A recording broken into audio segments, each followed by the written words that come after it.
Dr. Junaid Ahmed Sahab would be moderating this session. We have three panelists. Iftikhar Gilani Sahab is here.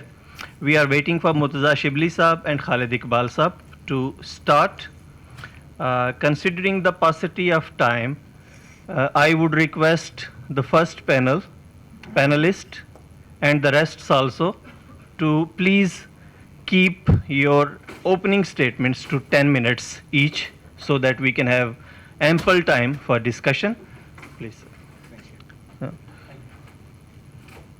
But before we can go to the panelists, I hand it over to the moderator, Dr. Junaid Ahmed Saab.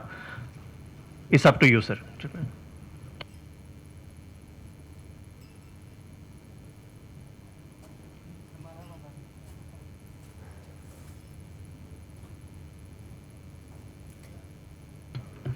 Bismillah ar-Rahman ar-Rahim.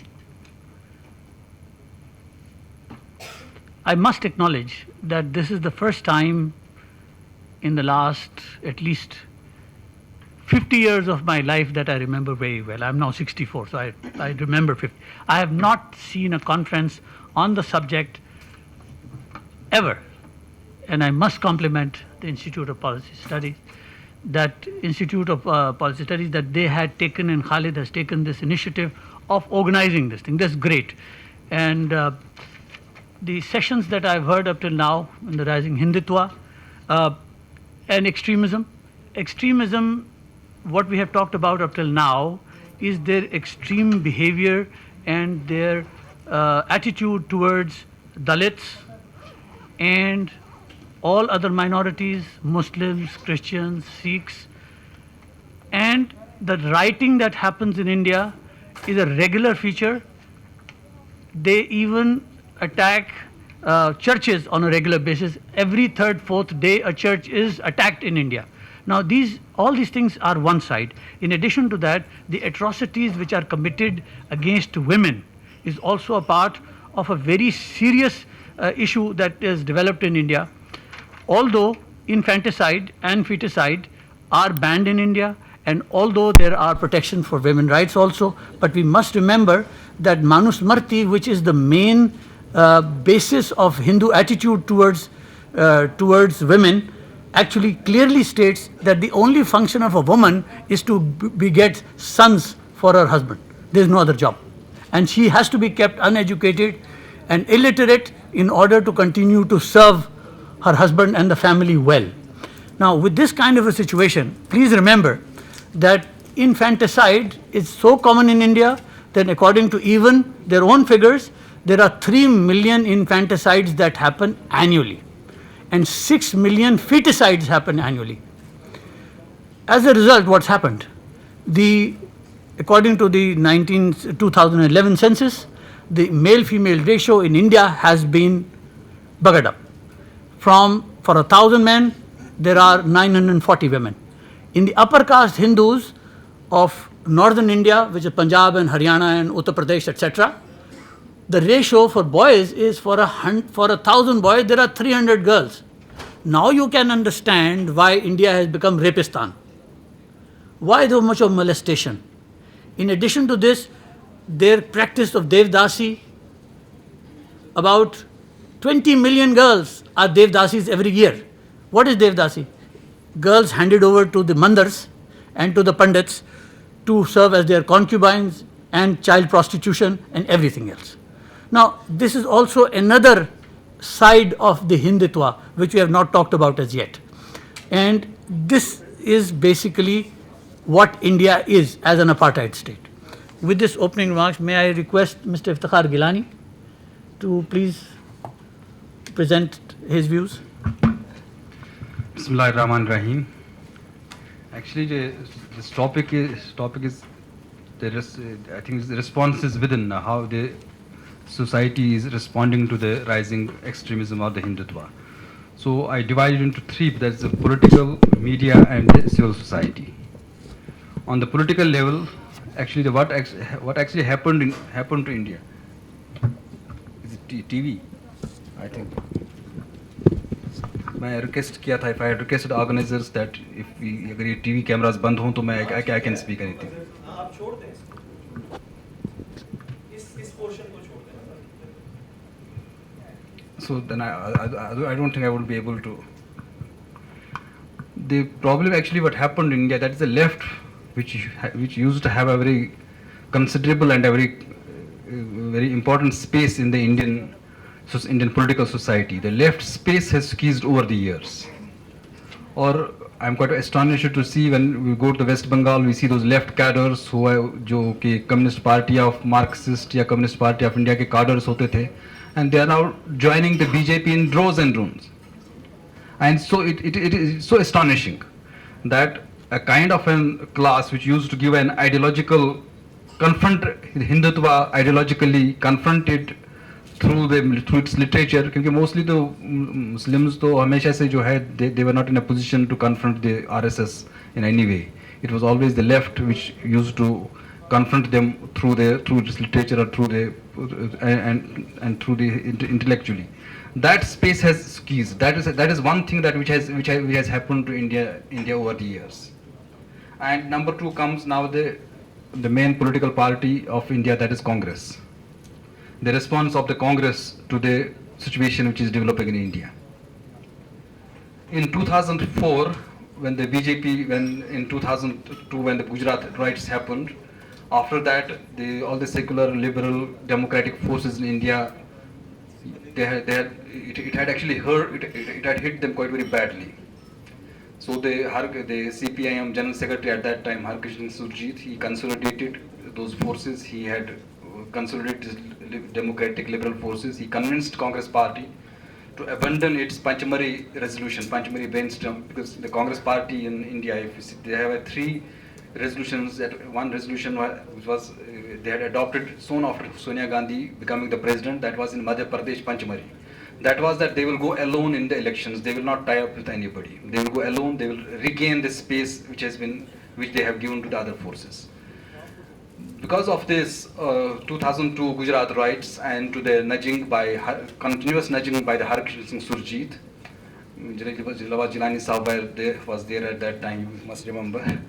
So because of his nudgings, this Congress had another brainstorming session in Shimla, and this session had a very important resolution that Congress Party will align with the like-minded forces to defeat the Hindutva, to defeat the these forces. And it was because of that resolution they had alliances, and that is what because of that in 2004 the BJP was unseated from the power. That was when the Congress Party, Sonia Gandhi led to the consolidation of its democratic, liberal and secular forces.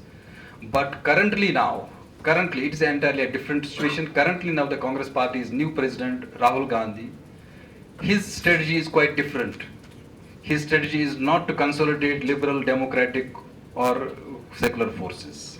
His strategy is to lure the same Hindutva vote into the Congress vote bank. So that's why he is doing all these things in Gujarat. He was going all these temples to show that he is as Hindu as Modi. In Karnataka also he is doing almost the same thing, that he is trying to show himself that he is as protector of Hindutva as anybody else. What they have called it is a soft Hindutva. It's only the division is between the soft Hindutva and the hardline Hindutva. Hardline Hindutva pursued by the BJP and the soft Hindutva pursued by because left is nowhere, so he doesn't need now the left support. He has to carve out a constituency within those upper caste Hindus who are feeling themselves and afraid of Congress. Another thing which happened actually during this 10 years of the Congress rule, that is one of the very phenomenon why these Hindutva forces actually got the momentum, was that if you all remember that there was a Sachar committee report. Sachar committee, when the last 2004 the Muslims went and blocked with the Congress and helped Congress to regain power along with the secular and democratic forces. It was actually a became a duty for the Sonia Gandhi or the Manmohan Singh to actually give something to Muslims.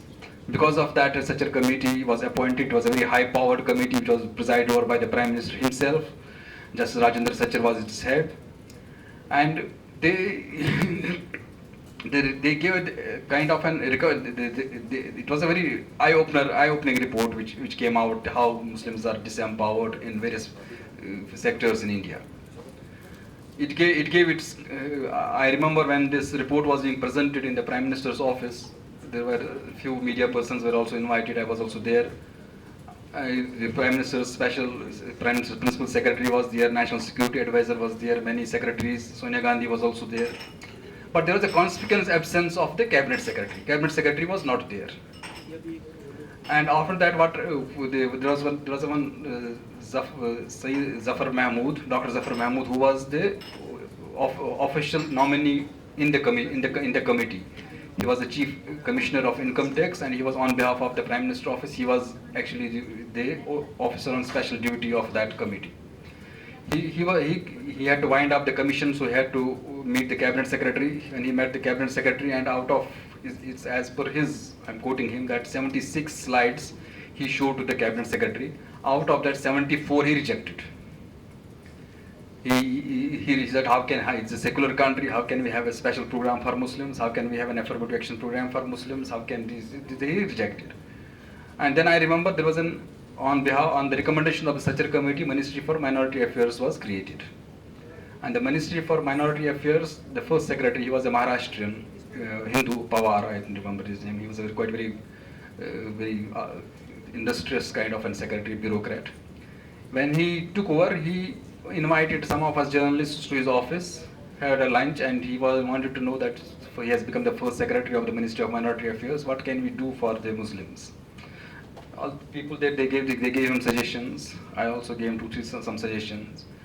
So then after that nothing happened. So one day he had actually left the Minority Affairs Ministry. He had gone to some other ministry. So he confided. He said, okay, what had happened? He had gone to the Cabinet Secretary and told him that to guide him. He's the first secretary of the Ministry of Minority Affairs. What he has to do now. So he was plainly told that this ministry has been created by this since the Muslims had voted en bloc to the Congress.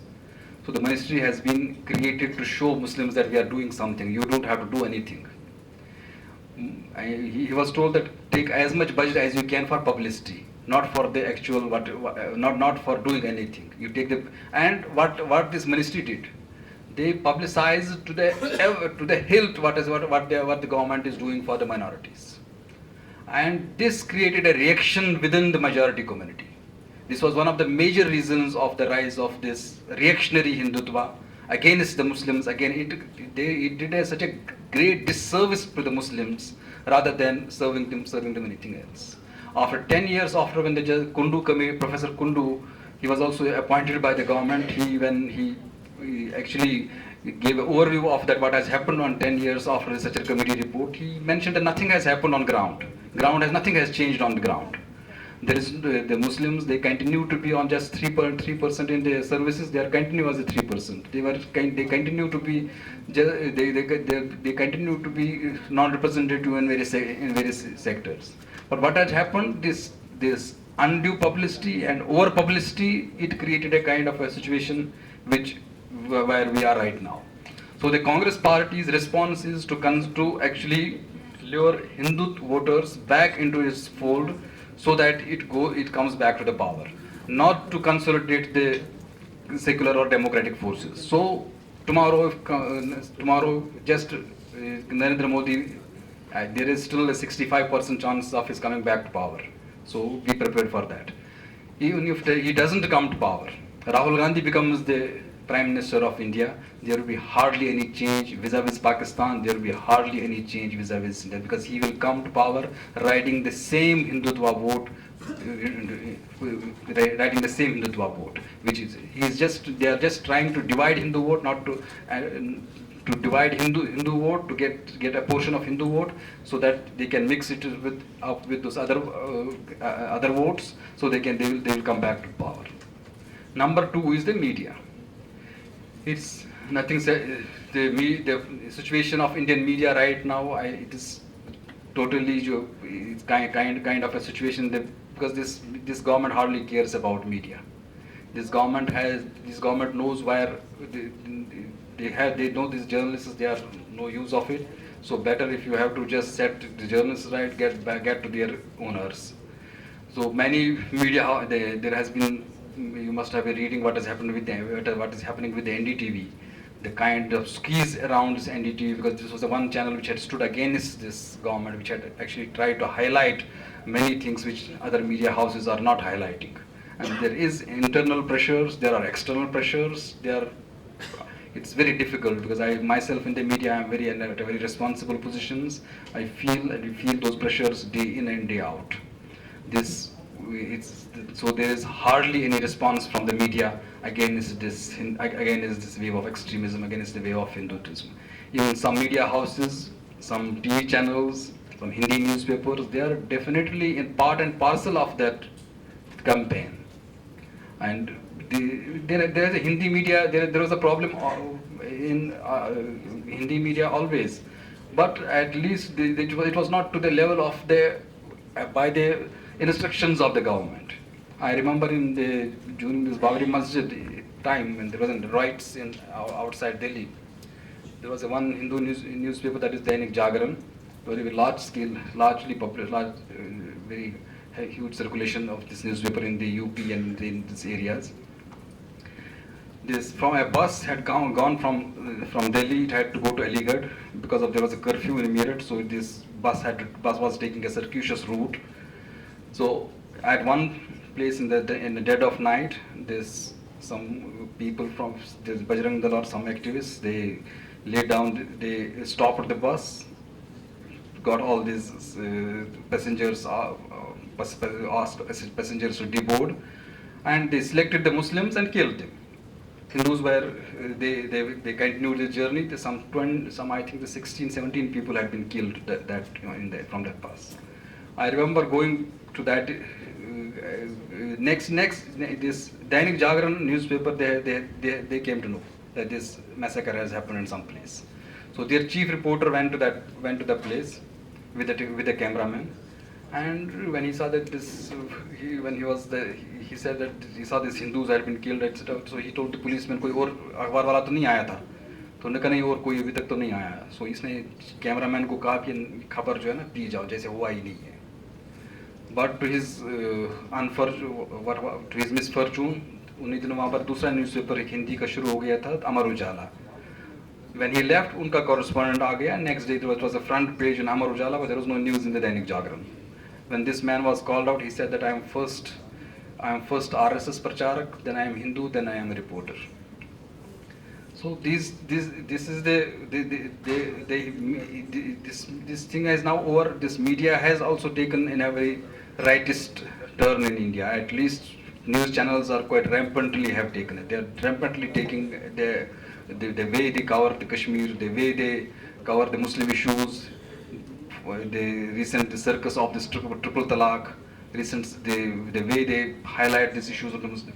Number two is this civil society. So in civil society also one which I wanted to conclude my presentation on that there is one silver lining in India. That silver lining is that this Dalit politics or lower castes which have been subjugated thousands of years, they are actually gaining they are actually swinging into the action. There are signs of the Dalits, the way the Dalits they reacted to different issues. In Gujarat, this Congress got some substantial number they could not win election, but they got a substantial number of seats. Just because of that, Dalit vote consolidated in favor of them. Because Dalits over the years now are there is realization among the Dalits that they are being mistreated. This feature is something that is a very noteworthy feature. This caste politics, which had been subdued for some time for the sake of Hindu unity, that is back into the reckoning. The use of social media to network and communicate, it has proliferated among the Dalits. And this Baba Sahib Ambedkar, it has reinforced himself as his presence as a flagpole, or as an almost on the lines of he has taken almost similar position as the Gandhi or Nehru or some any other, just because of it. There is a highly literate Dalit leadership now, which are deeply aware of historical injustice and electorally decisive numbers in support. So I think of Brahmanism is highlighted. They are highlighting is because one thing is that for a Dalit to confront this Hindutva and from Muslim to confront is an entirely different thing. There are two different responses. In Maharashtra, I remember once the Dalits they had stopped a train and burned that train because there was some issue that some statue of Ambedkar had been desecrated. If that had happened, if Muslims had done, if it had happened to Muslims, there would have been a mass killing of Muslims. But they could not do anything against Dalits at the mass level. So that is one silver lining, that is if this Dalit movement takes its roots, if these Dalits get more and more aware about their rights, if they come out on the streets demanding those historical injustices which have been heaped on them, they be corrected. That is one of the answers. And answer is that the Muslims anyway, in somehow or other, have to align with this community. We would have to create a kind of an alliance of oppressed. So that is the only way forward. And that way forward has come from Pakistan as well. Because from Pakistan also they also never thought of the Dalit politics inside India. Even in most of the Hindus, majority of the Hindus which have been left in Pakistan, they are Dalits. The way they are being treated here, the way that because it resonates there. Because why Dalit Muslim alliance is not coming up in India is that one of the factor is Pakistan. That I think that nobody even has taken a note of here in India. The history books need to teach people that Ambedkar, he came to the National Assembly, he came to the Constituent Assembly just because of this. If Muslim League had given him a seat, if Muslim League had not, he lost his election from Bombay, and then the Hussain Shahid Sohrawardi convinced Qaid-e-Azam to vacate that Khulna seat. So a Muslim member of Parliament, he was asked to resign, and Ambedkar contested the election from Khulna, East Pakistan, Bangladesh, and he became the member of the Constituent Assembly. And because of that, he became the member of Constituent Assembly. He was made the chairman of the drafting committee. And after that, becoming a drafting committee chairman, when the partition, after the partition, the Khulna went to the East Pakistan, the Ambedkar either had to resign or migrate to Pakistan. But Gandhi convinced Nehru that to vacate some Bombay seat and get him back into get him back to the Constituent Assembly. He came back to Constituent Assembly from Bombay, but originally he had come to Constituent Assembly because of Muslim League from Khulna. And when he gave the constitution in 1950, he gave constitution, first election 1951, which he contested from Bombay, he lost and he forfeited his deposit. He was fourth number. Congress had put up a candidate against him. In this, all the Hindutva forces had consolidated against him. And again he fought an interim election. He again lost. And by the second election, he was no more. So, in a way, that it was the Muslims who helped the Ambedkar to come to the Constituent Assembly. But there is a historical these things. I don't think they are being ever taught in Pakistan, or they are being ever told to the Dalits that it was the Muslims who had actually helped the Dalit icon to become the leader. And another thing is the way the Pakistan treated the BP Mandal. And he was the first law minister of Pakistan. Qaid-e-Azam had brought him here. He was a Dalit, a very towering Dalit leader of Bengal at that time. And mostly also that this has been the misfortune also that in reaction what was happening in India, in reaction to that in Lahore and other places in East Pakistan, these Muslims, they were targeting Dalit bastis in the name of Hindus. They were not Hindus at all. Those are refugees from East Pakistan they were Dalits. So this Mandal had to resign from the assembly here, and then he had to go back to India, and then he died a very obscure death. And I think that these are the lessons. I think we must learn those lessons quite very well, and try to do something which will help this region, which will help the internal politics because Pakistan is everywhere in the Indian politics. Elections are being fought in the name of Pakistan. So whether you agree or not, it's in presentation I was showing those video clips. In Gujarat it was the Pakistan. In Muslim localities all over they are named as Pakistan. I think I stop here, and if there will take more question answer session. Gilani sir, thank you very much. I think your idea about the Muslims and the Dalits in India coming together is a brilliant idea, and I think it needs to be promoted very strongly in India for that to happen. Now, the moment Pakistan does anything vis-a-vis Dalits, उनका भी बेचारों का case खराब हो जाएगा. So perhaps you did mention a few commissions. Some of those you missed out also. The Indians have been doing this very, very well right from the partition. The first commission was Kalkar Commission. What did the report? What happened to that report? Then there was Mandal Commission. Then there was Sakar Commission. आप तो सचर कह रहे. Sakar Commission. And there was the Gopal Commission. There have been many of these. I have read their reports.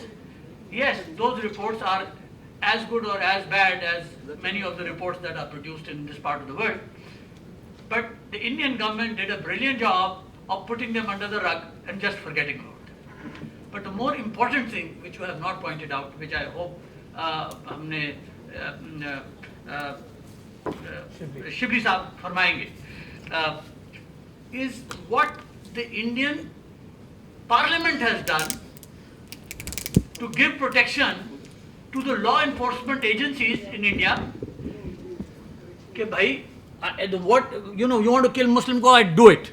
You want to kill the bloody Sikhs, do it. You want to kill the Dalits, keep doing it every day, and they do it every day.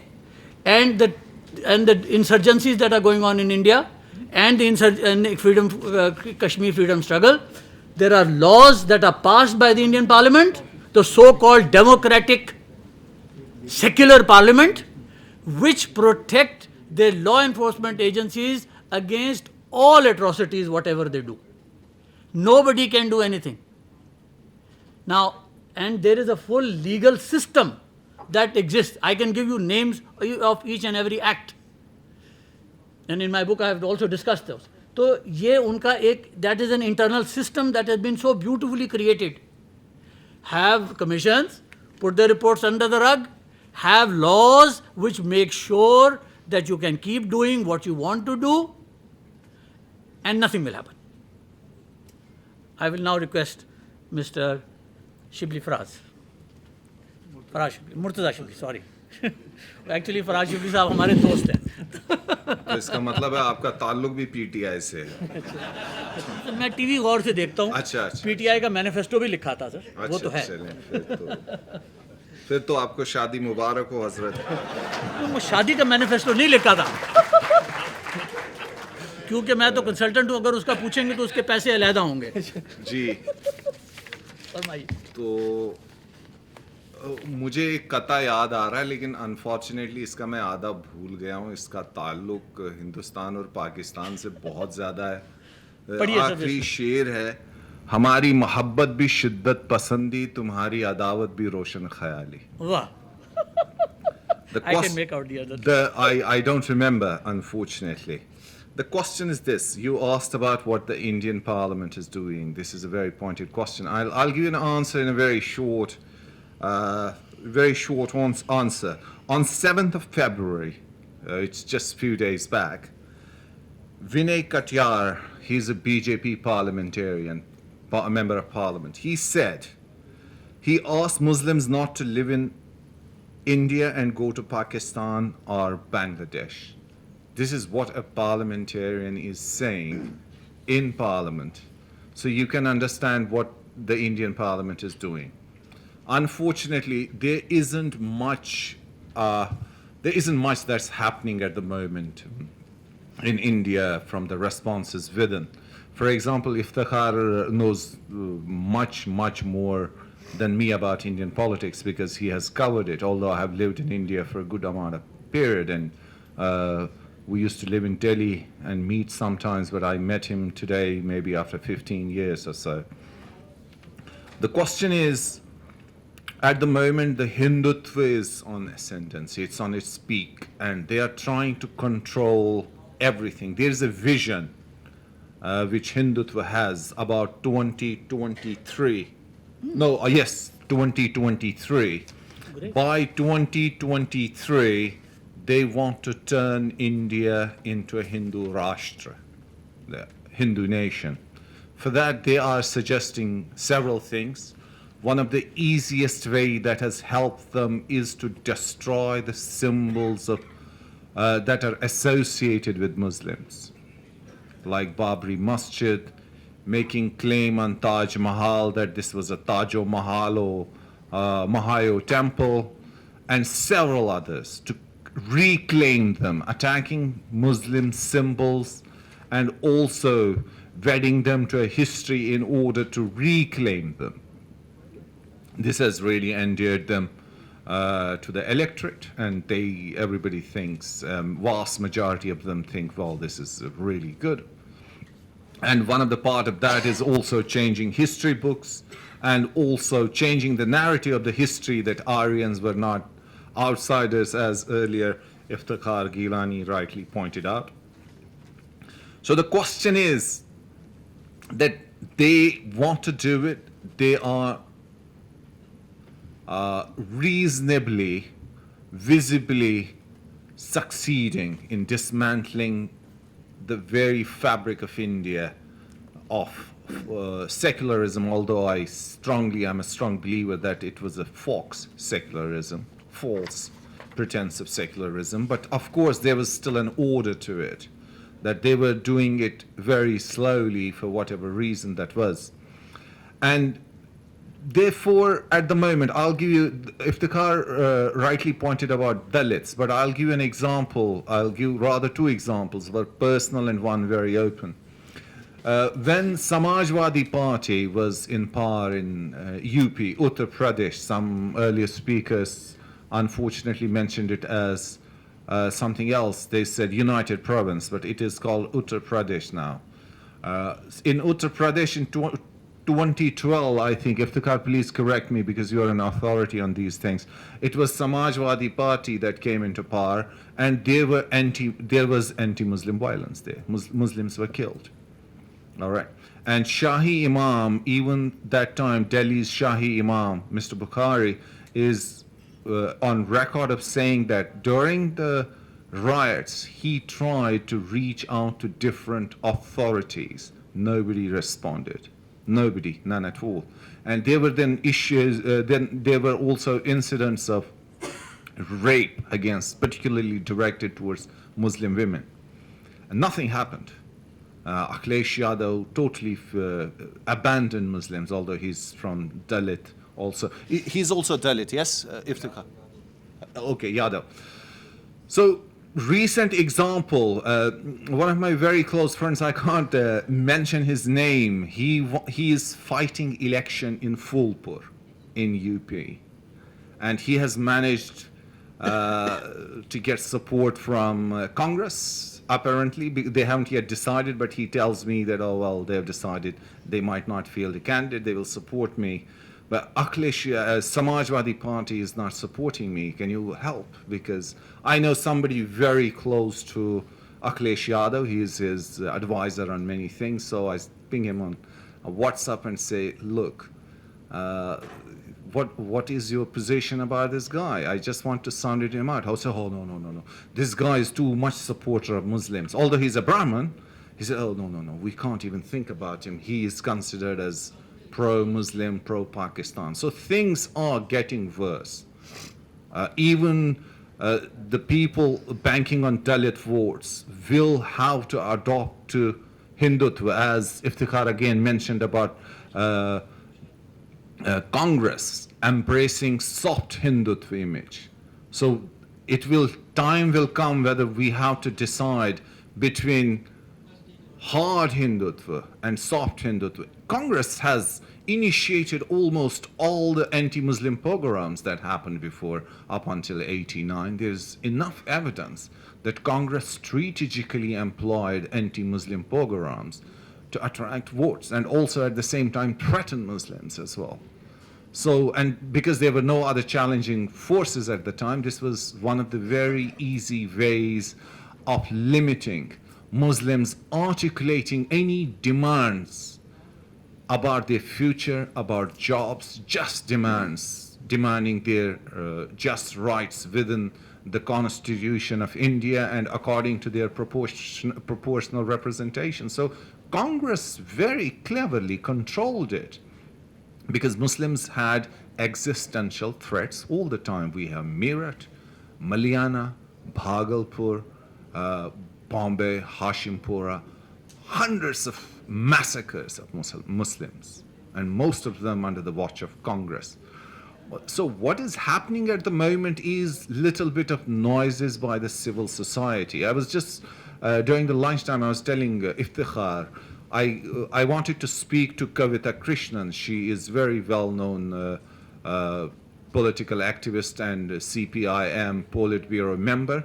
I called her just 3 or 4 days back because I just wanted to ask a few questions about what's going on so that I can speak on the seminar. And she said, Murza, sorry, mate, I'm just boarding a train, and you know, these days you can't speak about these things on trains. And Muslims, and she said to me that Muslims, there is a big danger that Muslims cannot easily travel on trains.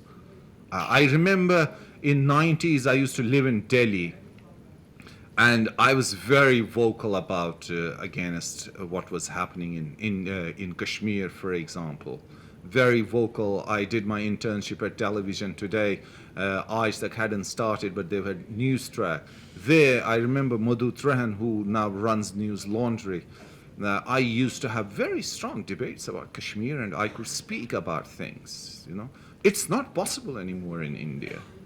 I mean, I hardly visit Delhi. Whenever I come, I go from Amritsar to Srinagar or Srinagar to Amritsar and then come via here. In Delhi, Delhi is no more safe.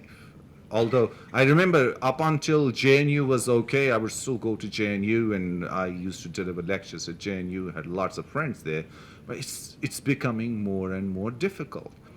So at the moment, for any political party to resist would be really, if we bank upon, is perhaps left. But when communists were in government, part of government during VP Singh's time or Deve Gowda's time, their response to Kashmir was terrible. I remember George Fernandez was speaking so high before, and then suddenly they started justifying. At that time, it was India was justifying all its repression in Kashmir in the name of national integrity. But it has moved beyond that. Now every Muslim in India is securitized. It is a security, he or she is a security threat. If it is a woman, they are baby producing factories who produce massive amount of children and threaten the very integrity of India. If it's a man, then he's a terrorist probably, or Pakistani. So Pakistani has become a pejorative term. Even secular actors who openly have distanced themselves from faith. For example, one example is Shah Rukh Khan, who has openly said he does not believe in any religion, okay? And his wife is Hindu. He has, when he talks about, in mild terms, saying that intolerance has increased in India, he's asked to go to Pakistan. So Pakistan is this land of atrocities, atrocious land of brutes, where everybody who does not conform to the militant Hindutva view must be banished to. So this imagery is very powerful. So I don't think, I frankly speaking, I don't think anybody understands here in Pakistan what it means. And in future, I run these scenarios on my mind. I mean, I come from, although I have a journalistic background as well, but then I've done my studies, masters in violence, conflict, and development, and then other security studies. So I run these scenarios most of the times. And what comes to my mind is, what Iftikhar was really, and most importantly, saying is, there's a very big danger associated with Pakistan's inaction in these issues. I don't know how Pakistan will sort itself out. Unfortunately, you guys are always in crisis, and as I mentioned in my earlier presentation, consistently inconsistent in everything you guys do. But the issue is this: there is growing talk about illegal immigrants. At the moment, it is in Assam, in northeast of India. And probably India has issued its second register of citizenship where they have excluded I don't know how many millions of Bengali Muslims on this premise that they are outsiders. So this is the beginning. But what is the talk is always it's becoming so normalized that send these people, Muslims, to Pakistan or kill them, nothing else. They're not even accepted as secularized versions of, or three things, either ghar wapsi, that they have to convert to Hinduism, they have to get killed, or they have to be sent to Pakistan. I don't know, I mean, I don't consider Modi regime irrational at all. They are working rationally and in tandem with the currents of the world, what's happening around the world. If you see in Europe, I feel threatened in Europe. For example, I feel threatened in my own house in England, for example, the way things are going. So the question is, tomorrow, if there is a large-scale, massive anti-Muslim violence in India, and I would like you to ponder over this and think about this as a future scenario. And if millions of people are directed towards Pakistan, what will Pakistan do? It would be one of the massive weapons of undoing of Pakistan, because Pakistan is hardly able to handle itself, let alone millions of. And you can see this when Syrian refugees were crossing into Europe, and had Turkey not been bribed enough, they would have created a massive, they would have destabilized Turkey, Western Europe massively.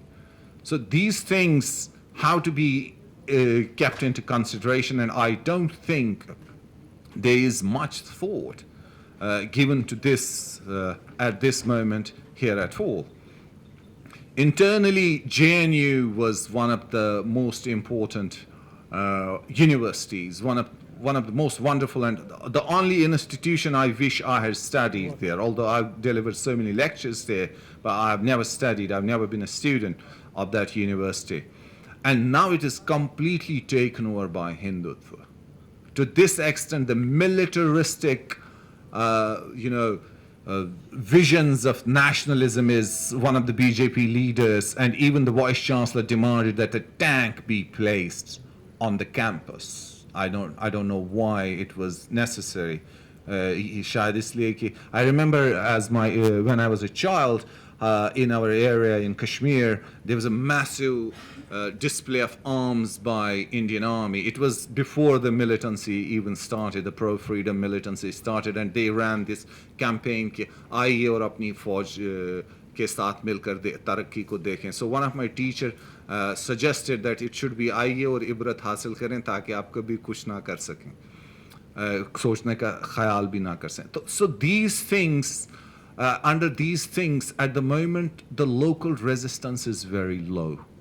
The local responses are very small, but that doesn't mean there wouldn't be any. But we have to understand that given the Brahmanical hold over the society for thousands of years, even when we talk about Muslim rule, we have to understand one thing. The Brahmins were still ruling. They were intermediaries between those who were being ruled and the ruling class. So in fact, they never lost their power. So they are institutionally well equipped to handle any kind of dissent, manage public sentiments, drive them whenever there is necessary, and harness them to their best ability and for themselves.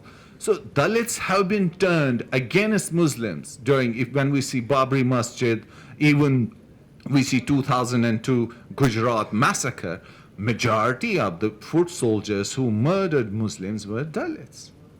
And even now Adivasis, the animists who had no religion, they are being turned into Hindus, and very militant ones.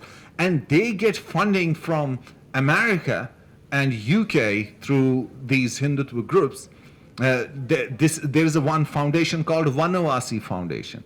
Adivasis are said they are people of jungle, Vanavasi, jungle ke rehne wale. So these people are being used. So new blood is being infused into the machinery of Hindutva. So at the moment, all intellectuals who are progressive, who are inclusive, they cannot speak as much. There is very little space. And as Iftikhar also mentioned about media, the media has launched an open war against Muslims. You have now, it is so acceptable in country like India where satanic verses was banned about 30 years back. Now the one of the anchors openly says things against Prophet Muhammad sallallahu alaihi wasallam, openly, and there's hardly any whimper. So you could imagine the amount of hate, and for that Pakistan and Muslims form important bases. Even if, let's say, for me, as I said, I do different kind of scenario buildings in my mind all the time. Let's say Kashmir was no issue. Pakistan had already surrendered Kashmir during the Musharraf time, and it's a very well-known fact. You suddenly see now people realize that there was a surge in terrorist activities in Balochistan, for example. So the very idea is to undo Pakistan. It's related and linked to the concept of India. And funnily enough, two-nation theory was never produced by Muslim League. It was Savarkar who openly said, Musalman or Hindu do qaume hain. And he openly projected and propounded this. It was the RSS guys who talked about two-nation theory. But at the same time, when Pakistan left, the propaganda is that Pakistan took a piece of land.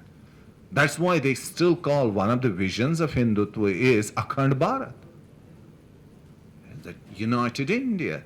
And that united India means without any identity, cultural or political or social, for Muslims. I'll stop here because I think I've spoken too much. Thank you.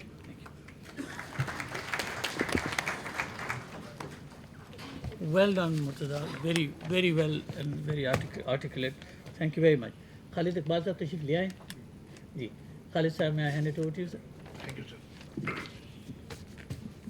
I have only a couple of points to make. I think it's all about political power that is playing out on the domestic scene of India. I think there is a campaign in synergy which is moving from two directions. One is politicization of religion, and second is religionization of politics. And the place where both of them tend to merge, or where there is an overlap area, that is what is called Hindu extremism, because both become critically dependent upon each other.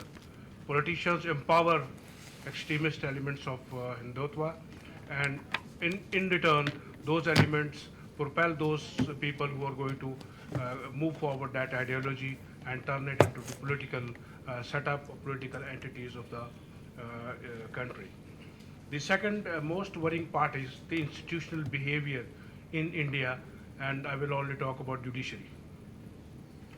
Judiciary is supposed to be, and our judiciary in Pakistan also has its own problems, but I'm talking in context of Indian judiciary vis-a-vis the infusion of extremist thinking within the judiciary benches. And the case in point is the decision on Babri Mosque. Once the case was taken to the Supreme Court, it has gone there so many times, and in one of the decisions in which they had divided the territory into different groups, some of the area was given, land was given to the Hindus, some to the Muslims, and some to the other people. And in decision, it wasn't written that they are doing it because they feel that this is the legally most suitable and impartial decision. But in that decision, it was written it is being done because it reflects the aspirations of the people. That means judiciary was being driven by the mob, fear of the mob of the people, and they were trying to do a decision in favor of the people, whereas it did not meet the legal requirements or the legal criteria for making a decision on the Babri Mosque, nor in the historic context, or nor in the context of the usage of that structure which was blown down. Secondly, also again in the context of Babri Masjid, and at that time images were splashed all over the world that those security chaps who were supposed to protect the structure, they were shown in the movies, clips and photographs that they were part of the people who were demolishing the mosque. So that means that the institution of security guys who were supposed to take protective actions, they are also influenced by the extremist religious thought at that time. And also in that incident there was a lot of research had gone into it right inside India, and even Narasimha Rao, the Prime Minister at that time, was also an accomplice in a sense that he knew that this is going to happen. And at the moment the attack was taking place, he was found in his prayer room and he was praying there instead of taking some actions to stop that. So it wasn't only a BJP or RSS action at all. The extremism in India is not owned only by RSS or Sangh Parivar. It is also, Congress is equally part of it. And that is why we see that over the last, recently the decision not to talk to Pakistan was not taken by BJP once it came to power. It had been taken during Manmohan Singh's time, and they had decided that Pakistan will in due course become so weak that we don't have to talk to them and they will agree to whatever our requirement is, and they will comply with that, including that of Kashmir. So the problem is that this whole theory and phenomena and the way it is permeating into the government structures, it's almost taking a place of state policy. For earlier in about 1980s or even 90s, once an act of there was a anti-Muslim or anti-minority rights, state would stand aloof and condemn it and take action against the people. But now a trend has emerged in which hardly any action is taken. If at all there is any action, it's all eyewash, and the people who are the main perpetrators, planners and executors of anti-minority rights, they are never given any meaningful punishments. So these kind of trends which are prevailing in India are not good for the region, but primarily it's not good for India also. It reinforces the faith of Pakistani people in their leadership of 1930s and 40s, which envisages that this is how the Hindus left to their own will behave after the Britishers leave, and the influence of their secularism and democratic teachings vanishes out once first or the second generation fades out from the active politics.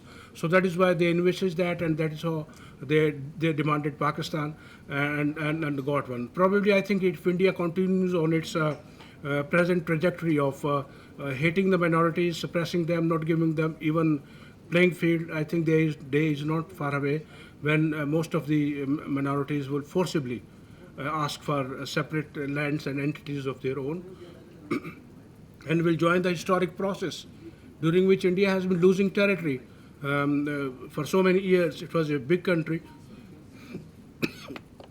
excuse me, and a lot of territories have fallen because those minorities who were suppressed beyond a certain point that didn't like to live with India, and they have got their homelands.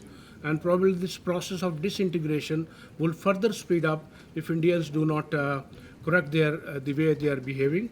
And I think more than it's being of a danger or a threat to Pakistan or any other, it's a threat to India itself. But I'm not sure whether they would like to get back to it or they would like to show the flexibility, because in Hindu mythology there isn't much of flexibility that is embedded within the religion. So I don't think so there would be any immediate reversal to the process. We have got to live with it, and for that we must have our strategy in place, and we should know what all we are going to do to respond in a way. Of course, we can't be as stupid as they are. We can't have a counter Hindutva here. But certainly there is a way to go about the things, and we should be able to raise voice whenever there are anti-minority rights in India, especially against the Muslims. We used to do it in 60s and 70s, and then probably somewhere in 80s we stopped protesting when Muslims were killed at a large scale during these rights. I think we need to go back to the basics and start doing that. Thank you very much. Thank you. Gilani sir, may I now request you to please? Thank you. Thank you so much. Would not be taking any questions. I have some points which I like to. Well, thank you so much. I am extremely grateful to IPS and their team headed by Mr. Khalid Rahman to organize this important seminar. I am extremely delighted to share a panel with distinguished speakers.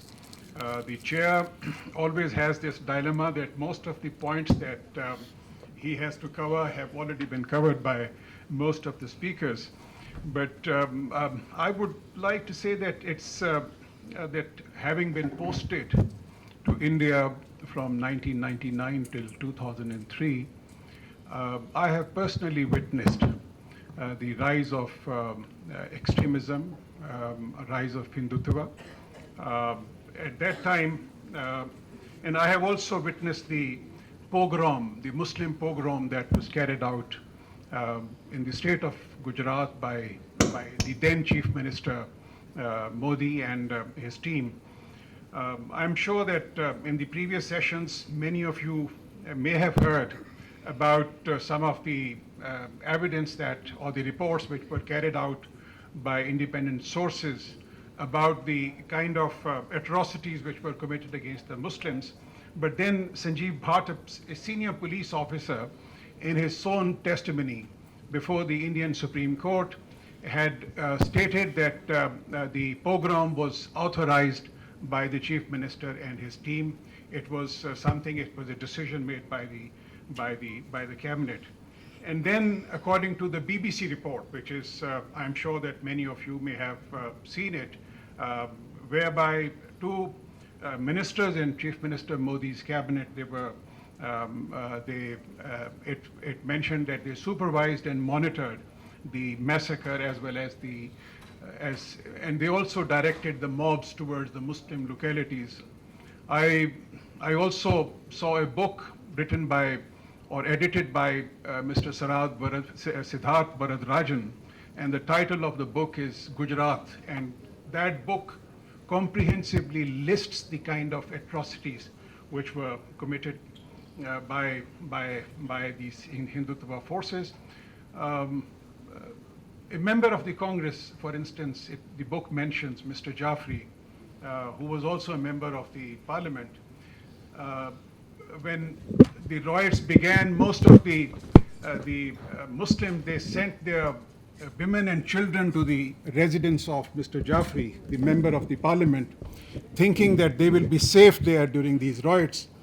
But then the mobs, they attacked the house of Mr. Jaffrey. There were 150 men, more than 150 women and children who had gathered there.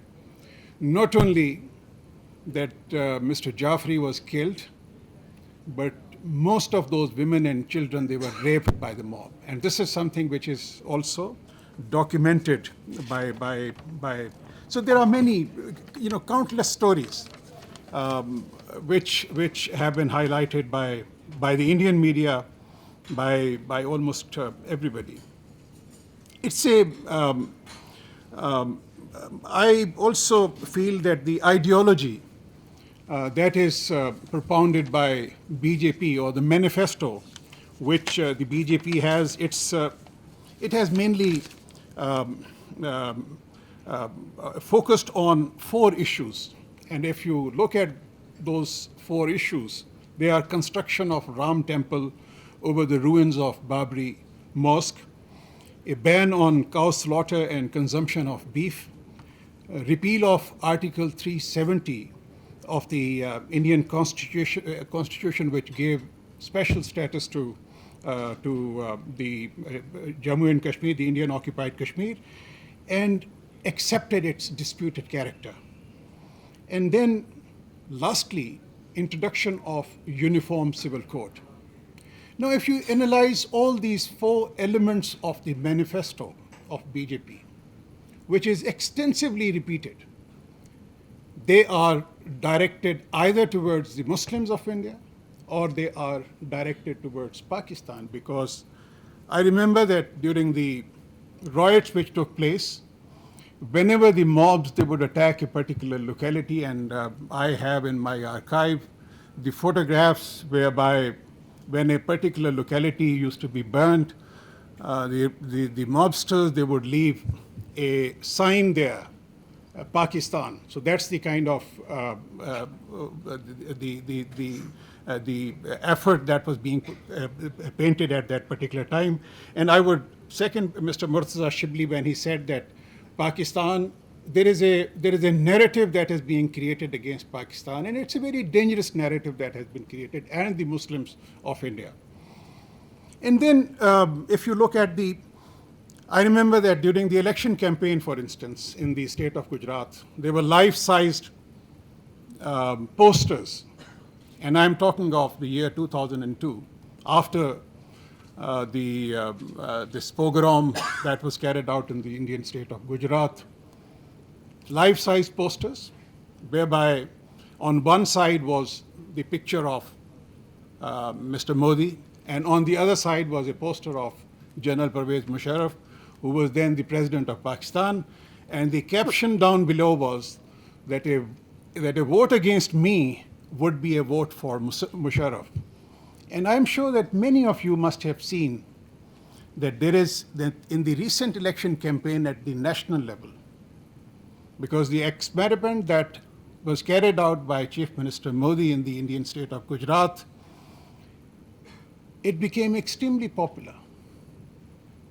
The slogan that was created, that was many of us in the diplomatic community who were posted in India at that particular time, we thought that perhaps after this, whatever happened in the Indian state of Gujarat, Modi is going to lose the election. But Modi not only won the election, but got more votes after the pogrom that was carried out.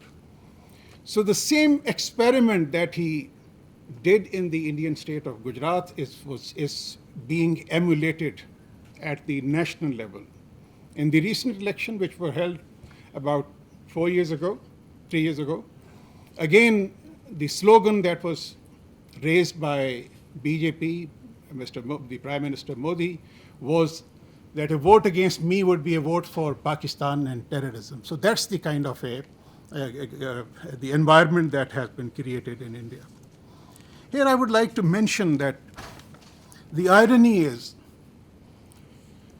that here in Pakistan, while we are fighting the forces of extremism and terrorism, and we are fighting them for the last many, many years, there is a different trend going on on the other side of the aisle.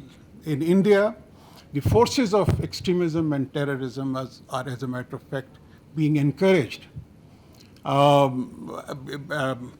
Both my very dear friend, Mr. Iftikhar Gilani and Mr. Murtaza Shibli mentioned, and also Air Commodore Khalid Iqbal mentioned that that we see an inaction by the judiciary, by the law enforcement agencies against those forces who carry out attacks against the Muslims or who spread terrorism in India. So that's or for that matter, in the Indian occupied Kashmir. So that's the kind of a situation that we are witnessing.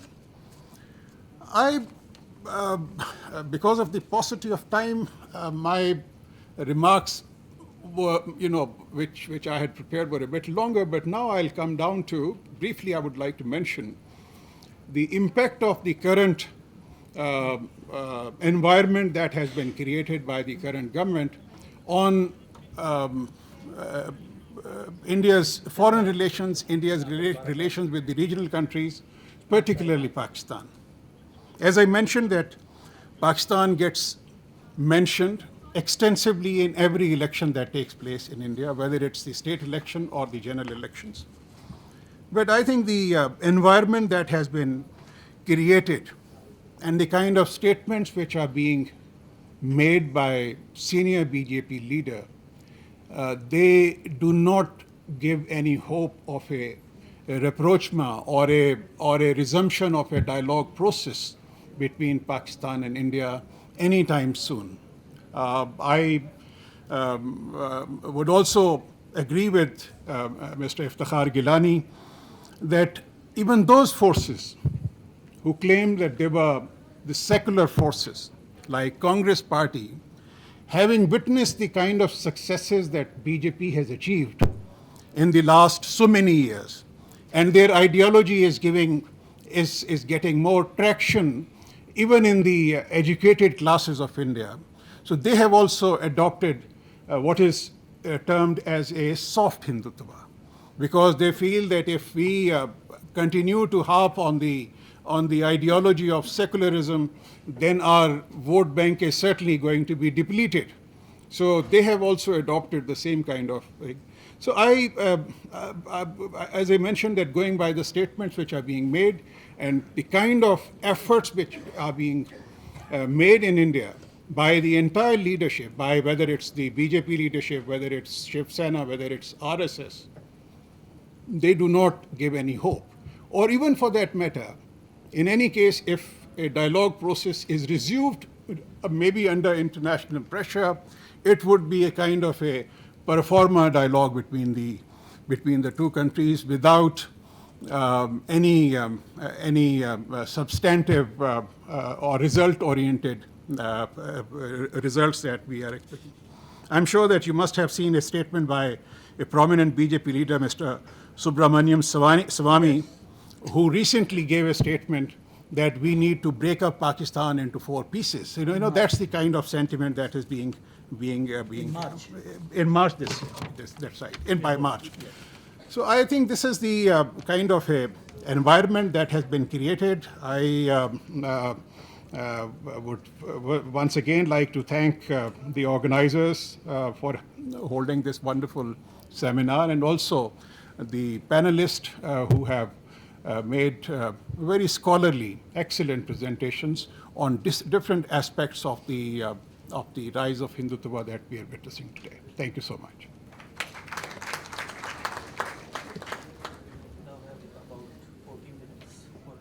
Yes, we have sufficient time and we can have a discussion. So anybody who will wish to ask a question, please don't make too long comments. Introduce yourself, mention your name, and let's start. I need your help, please. I need your help. Ji. Yeah. My name is Bakhnur. I am from Qaid-e-Azam University. My question is from Mr. Murtada Shibli Sahab. He, in his previous, you said that Urdu में बात कर लीजिए. हाँ, आपने कहा कि फरमाइए. भूल गया हूँ बात. चलिए, नेक्स्ट. जी. अवैस को दें. हाँ जी. दे ले पहले इनके दे. बहुत शुक्रिया. माय नेम इज़ सरदार पीरज़ादा.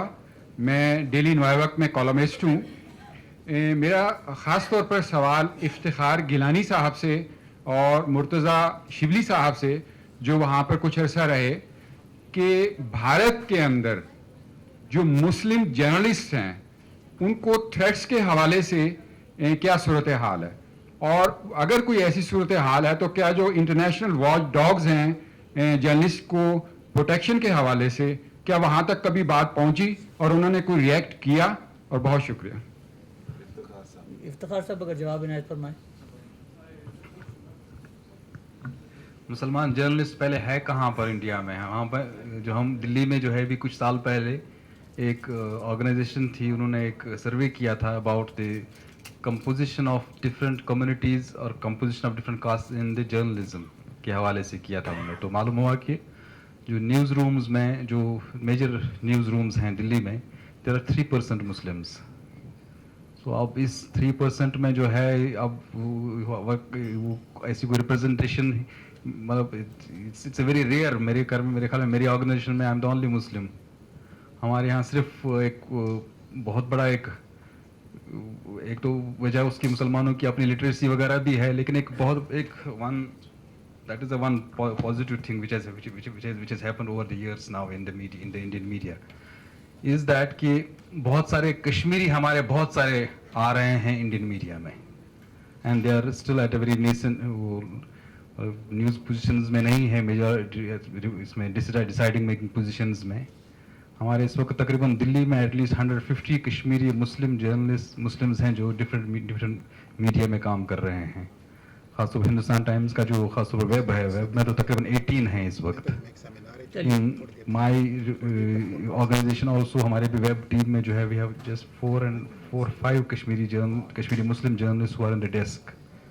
मैं आपको सर ये बताना चाह रहा हूँ इसमें इम्पोर्टेंट बात कि in India survey was done by freedom of press index जो है, it puts India as one of the lowest in the world, and it also says that 95% of media in India is controlled by Brahmins, and it also on jingoisticism also it is rated one of the worst in the world. तो ये तो उनकी general sir media जो वहाँ पर है ना, media on the ownership side is not owned by Brahmins but by these banyas. The Hindustan Times, Zee TV वगैरह, they are all these banyas. They also command up this business class, the Hindus.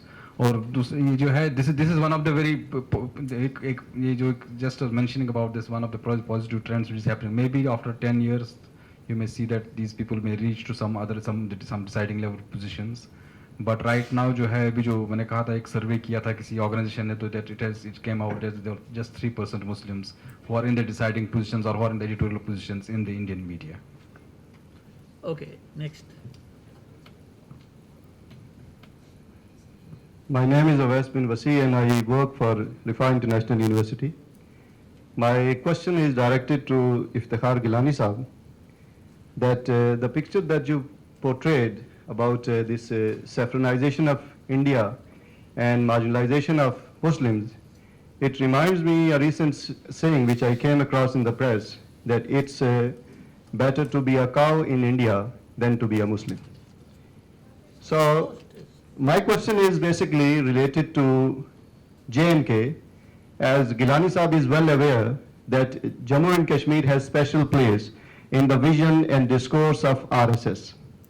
And perhaps that has been the driving force in number of BJP-led developments in the valley, particularly related to changing demographic composition and dilution of the state distinct identity.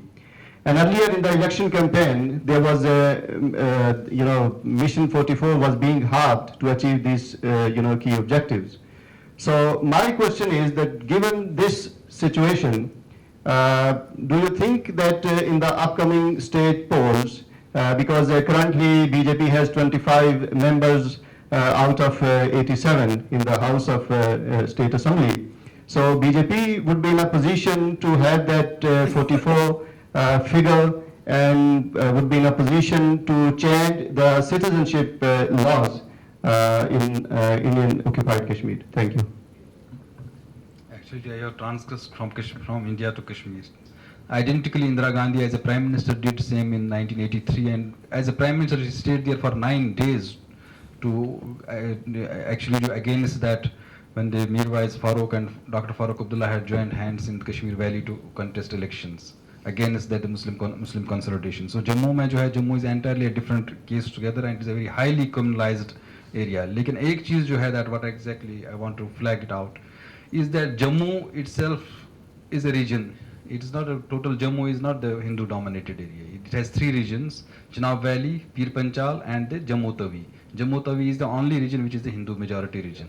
Other 2 regions, they are the Muslim majority regions, Chenab Valley as well as the as well as Pir Panchal. But in Chenab Valley, there is a concerted effort going on by the RSS. They have last elections, I was there during that area. I saw these Ekal Vidalayas, one teacher schools they have opened up, remote mountains, and those RSS workers from Andhra Pradesh, from Karnataka, from Rajasthan, they're coming there and doing this voluntary services. And in these areas, what's also happening is that when there was a militancy in those areas, the government ने वहाँ पर जो है एक village defence forces create की हुई थी. Village defence forces by the Hindus, they were armed so they can protect themselves because it's a geographically highly disadvantageous area. It's not possible for the police to reach reach in the village at a village. So villagers, जो है Hindu villagers, they were armed. Now the militancy has now over. It's now over almost in that area. These village defense committees have become now armed dacoits, armed goons. कभी कोई बारात जा रही है, अगर मुसलमान की बारात है, उसको रोक कर लोगों को पीट पाट कर जो है उनसे पैसे वैसे छीनना, वैसे जमीन कब्जे करना वगैरह। सवाल तो ये था ना कि वो क्या इलेक्शन जीतेंगे या नहीं। So that is, I told him that there is no difference between BJP and Congress in Jammu. Whether the Congress wins or the BJP wins, it is a highly communalized area, and this highly communalized area, whether it is a BJP or the Congress. So can we, Shibli Sir once shared me once, that can we say that BJP is a face of India while Congress is mind of India? I don't say the Congress of the rest of India. I say the Congress of Jammu. Congress of Jammu is entirely a different Congress. The Shiv Sena in Jammu, it was not that Shiv Sena which you find here in your books in the Shiv Sena of Maharashtra. Shiv Sena in Jammu was the frontal organization of Congress always. Oh. So you must remember that. Not Shiv Sena of the Maharashtra. Shiv Sena of Jammu was entirely different Shiv Sena, and had been there much before than the Bal Thackeray formed the Shiv Sena in Maharashtra. And they had no connection between each other. It's a different Shiv Sena, and it used to be the offshoot of Congress. Assalamu alaikum, sir. Sir, my name is Wafi Mohammed. I'm from the University of Namal. Actually, my question is to Murtaza Shibli. Well, actually, sir, you talked about the two-nation theory. You said it was either it was RSS, Rashtriya Sevak Sangh, who actually were talking about two-nation theory, or they were the ones who admired it. But it's RSS which has the firm belief in the idea of Akhand Bharat. It's like the splitting states to gather back all those splitting states. Why would RSS want to split if they are seeking to gather the states back? Okay, first of all, before answering you, I wanted to, आपने सवाल पूछा था नवाए वक्त के reporter ने या journalist ने, आपने कहा था मुसलमान जर्नलिस्ट के बारे में, मैं एक दो चीज़ें ऐड करना चाहता था। सबसे पहले मसला है कि जो इफ्तिखार गिलानी साहब ने कहा कि वहाँ पे मुसलमानों की जो आबादी है, परसेंटेज है जर्नलिज्म में बहुत ही कम है, अनका है, इसलिए वो किसी शुमारो कतार में नहीं है। बुनियादी सवाल ये है कि मुसलमानों का जो अपना मीडिया है वो उर्दू मीडिया है, बस वो गेटोवाइजेशन में अपने थोड़े बहुत मंथुरा, जिसको हम फारसी में कहते हैं मंथुरा हौजी बिगो या थूमरा हौजी बिगो, उसी मिज़दाक आपस में ही वो बांटते रहते हैं, सो उनको बाकी दुनिया की खबर नहीं रहती। इसकी एक मिसाल ये है, राष्ट्रीय सहारा एक बहुत बड़ा ग्रुप था इंडिया में, हिंदी के बड़े अखबार निकलते थे तो उर्दू के भी निकलते थे। अगर आप उर्दू अखबारात का टोन देखें कितना खतरनाक होता था और एंटी हिंदुत्व होता था किसी जमाने में, लेकिन इससे कोई फर्क नहीं पड़ता था, बिल्कुल कोई फर्क नहीं पड़ता था। लेकिन राष्ट्रीय सहारा एक बहुत बड़ा अखबार था उर्दू में मुसलमानों का, जो पूरे ट्रांस इंडिया था। अब मुझे नहीं पता आज क्या सिचुएशन है, लेकिन मुसलमानों का एक छोटा सा मीडिया ग्रुप था मिली गैजेट, जिसको मिली गैजेट जो है ये वो डॉक्टर, मैं भूल गया उनका नाम, इफ्तिखार साहब उनका क्या नाम है, डॉक्टर जफरुल इस्लाम खान साहब हैं, मौलाना वहीद्दीन खान साहब के साहबजादे हैं, उनसे अलग हैं। वो काफ़ी एडवोकेसी करते थे मुसलमान मुद्दों की, लेकिन फिर उनमें बहरान आ गया, they couldn't continue the publication in print form, but it still publishes online. उनके जो reporters होते थे, usually they were a little bit educated Muslims in different parts of the country, and they tried to bring reports about what the actual situation of Muslims was. So उनके कई reporters को बार बार पकड़ा गया, jail भेजा गया, कुछ लोगों को गलत केसों में भी फंसाया गया. So that's that if you try as a Muslim journalist, if you try to do something worthwhile in India which has some value in outside, then of course you won't have any security at all, as demonstrated by Milli Gazette.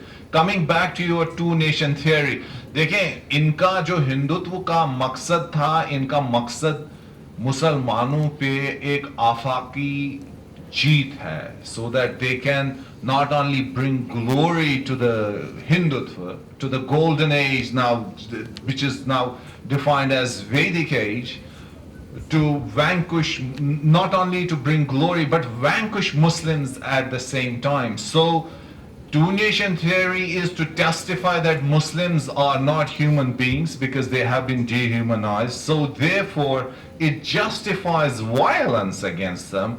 But at the same time, talking about Akhand Bharat is to fulfill the dream and redeem the glory of India. But that doesn't mean it constitutes the Muslims as well. It is without them.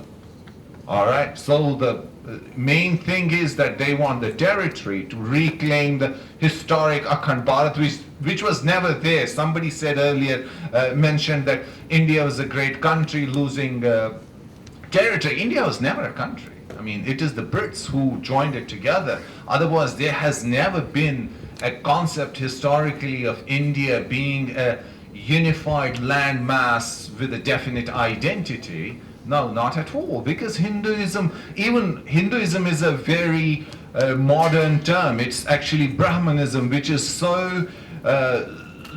so narrow in its definition that only a certain class of people classify to be Brahmins, and only by birth. So the sea of people who are outside, like we have the concept in Judaism, like Jews and Gentiles, so the rest were to be, To serve them. To serve them, right? If you see in Manu Smriti, what Manu talks about. So they might seem diametrically opposite concepts, that you are propounding two-nation theory, yet wanting to have Akhand Bharat, but they are not actually, they inform each other, but the only problem is the people. So you need to get rid of those people. So for that, to make it possible, socially acceptable, psychologically not bothersome, you have to otherize them, you have to demonize them, so that when you kill them, you feel elated that you have actually fulfilled some divine duty. Therefore, you call them names, you make violence against them as a normative behavior. As earlier Uwais said, it is easier, it is safer to be calm in India. It is Shashi Tharoor actually said it, one of the Congress leaders and writers. So the dichotomy is, although it seems a binary, a dichotomy, but it is not. Thank you. But I think very well. I'm just going to your question. Your question is it's a quite very valid question. It was actually the Vinayak Damodar Rao Savarkar. He had nothing to do with the RSS, who actually propounded this theory of two-nation theory in the early 20s. The RSS came much after that, in 1925. Okay. He was the Hindu Mahasabha leader. And under two is yes, there has been the dichotomy by this Hindutva group, because May 1947 resolution of Hindu Mahasabha in Jammu. This is the organization, the first organization which propounded the idea of independent Kashmir, because at that time they had an idea that it may go to Pakistan. So they were much more vehemently campaigning for the independence of the Kashmir as a Maharaja, as a Hindu king, as a ruler. In May 1946 resolution of the Hindu Mahasabha in Jammu. Okay. Any other हाँ जी, question? Yes. मेरा नाम लियाकतुर है जी, मैं director news APP रह चुका हूँ और मैंने इफ्तिखार गिलानी साहब के साथ दिल्ली में काम भी किया है, मेरे दोस्त हैं, भाई हैं। तो मेरा ख्याल है कि जो जिस मौजू पे बात हो रही है, एक्सट्रीमिज्म कोई नई चीज़ नहीं है, ठीक है, स्टेप अप हो गई है, लेकिन अगर ये एक्सट्रीमिज्म ना होती तो पाकिस्तान कभी भी ना बनता। ये पाकिस्तान जो बना है उस हिंदू एक्सट्रीमिज्म की वजह से बना है, पहला। दूसरा ये कि इफ्तिखार गिलानी साहब जो खुद बैठे हुए, इन्होंने शायद मेंशन नहीं किया, ये खुद इस कश्मीरी होने के नाते और मुसलमान होने के नाते इन्होंने सफ़र किया है, ये विक्टिम थे, ये 8-9 महीने जेल में रह चुके हैं, इनको अरेस्ट कर लिया गया था, ये शायद किसी को पता नहीं है, हमारे दोस्तों को शायद पता नहीं है। मेरा सवाल इफ्तिखार गिलानी साहब से ये है कि ये जो इंडियन कॉन्स्टिट्यूशन है जिस पे आपसे बात भी होती रहती थी, और इंडियन सुपीरियर कोर्ट्स है, ये समझा जाता है कि शायद बड़ा रिलीफ देते हैं मुस्लिम्स को, माइनॉरिटीज को, दलित को, सबको। इनका रोल थोड़ा सा बता दीजिए कि इंडियन सुपीरियर कोर्ट्स और इंडियन कॉन्स्टिट्यूशन, मैं पार्लियामेंट की बात नहीं कर रहा, इसका क्या रोल रहा है कि ये कोई रिलीफ नहीं दे सके और इसकी वजह क्या है? Thank you. Actually जो है when the communal virus जब आ जाता है कहीं पर it creeps into each and everything, and you mentioned about my case, that is itself a pointer in, it's very well documented in my book also, which was published by the Penguin. So I don't want to go into that. There is a quite very in detail how the court was behaving with me, and if left to the court, if government had in media in India at that time, if they had not stood by me and they had not campaigned by me, then forced the government to withdraw the case, I think that court was about to hang me. It was the proceedings were going like that. But about this, quite recently, the Minister for Minority Affairs of India, the Mukhtar Abbas Naqvi, gave one figure that 850 Muslims, they had been put in jail under the various terrorism charges, and now most of them after spending years in jail, 7 years, 8 years, 9 years, 12 years, in one case 17 years, are coming now after the jail, acquitted and getting discharged. And one of the major cases was that which Akshardham Temple. Akshardham Temple, when I think Mr. David Abbas Jilani was there at that time, and this attack on Akshardham Temple took place, and it was blamed on Pakistan. And after that, now 12 years after that, now the Supreme Court has acquitted all of them. And who killed those 32 Hindus now? There has to be a question on that. Who killed them? The one that Mufti, that he was actually doing the relief work in the camps. He was picked up just because of that. And in the interrogation center, he was given 3 choices. He was given 3 choices. Either get booked in the murder of Harini Pandya case of the Home Minister of Gujarat who was been killed. Either get booked in the Godhra train burning case, or either get booked in the Akshardham case. Choose out of 3 cases, choose one case whichever you like. And he spent almost 12 years in jail. And after 12 years that he got acquitted from this, and that too in the very higher court, Supreme Court. And nobody is now asking, it is the Akshardham on the basis of which Modi made a campaign of 2002. He made a campaign of, and he became the Chief Minister of Gujarat because of that. It was because of that when this Jilani Saab mentioned that those pictures of Musharraf and pictures of Modi were put out. And nobody is now asking them that who was the culprit in the Akshardham? Who killed those 32 Hindus? And where are those accused? Where are those culprits? ठीक है sir. May I take some questions on this side? नौजवान और प्रिय जन इधर जी काफी देर से इंतजार कर रहे हैं जी जी इसके बाद सर आप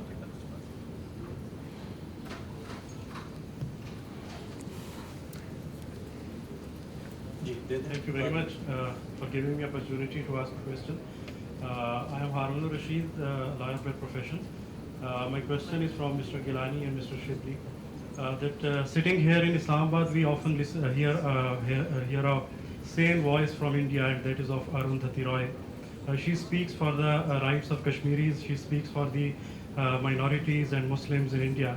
I want to ask that how many other such like voices are there in India, and how strong and influential they are. And secondly, Mr. Shibli, you presented comprehensively the global dimensions of Hindutva in last session. Why the world, particularly US and West, they support Hindutva? Is it a result of Islamophobia? Is it against Pakistan? Or what agenda is behind that? Thank you. I would request a short response, but I would like to answer this thing myself, because I've done detailed research in this. There are agreements dating back to 1949-50 between Israel and India, very clearly stating that what India would do and would get funding from United States and from Israel for the development of programs for the destruction and marginalization of Muslims. There are agreements to this effect, and in response, the Israeli and the American media actually having said so, that we will make sure that this does not come in the international media. That is one of the reasons why the West supports India. And of course, there are other reasons of China containment also, and anti-Muslim stance as well. And there is another very important factor, is the erotic India. I'll leave it to this. And I'll now request Gilani Saab as well as Shibli Saab to please respond to this briefly. Gilani Saab, please, first you. You mentioned about the Arundhati era, but I think I began my presentation by saying that left forces, they used to be the great shock absorbers in India, but they are no more now. They have been almost eliminated from their bastions, from in West Bengal, from I think now they may get out now from Tripura also. So that space has keys really, and quite very surprisingly in West Bengal, the most of the left cadres, they are joining BJP, and that is the most unfortunate part which is happening to India right now. So yes, these civil society responses are so. That's why because of this, that civil society responses are so weak.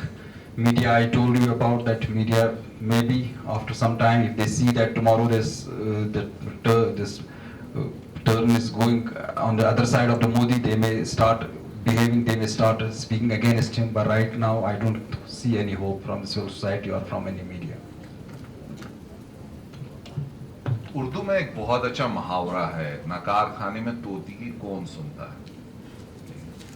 So Arundhati Roy and few others, they don't make much impact at all. They may kind of redeem India's image internationally by saying that, oh, we have a vibrant civil society, which so many people in Pakistan still believe, but that's not a fact. Unfortunately, in Pakistan, people are most ill-informed about processes in India, and I have no shame in saying that. But Arundhati Roy and just half a dozen journalists or writers don't make any sense at all. They can't change the discourse of people. So it isn't mine. So I just also want to give another example about how Pakistan bashing sells. When Republic TV started a year and a half back, they ran massive campaign of billboards. One of them was this guy, I've forgotten his name, Arnab Goswami, and it said Pakistan's headache, and I laughed. I literally laughed that this is a media house and they are selling this wisdom on the basis of hating Pakistan and Pakistan hatred. Thank you. So my name is Group Captain Hali. I am a writer, analyst, and a freelance journalist.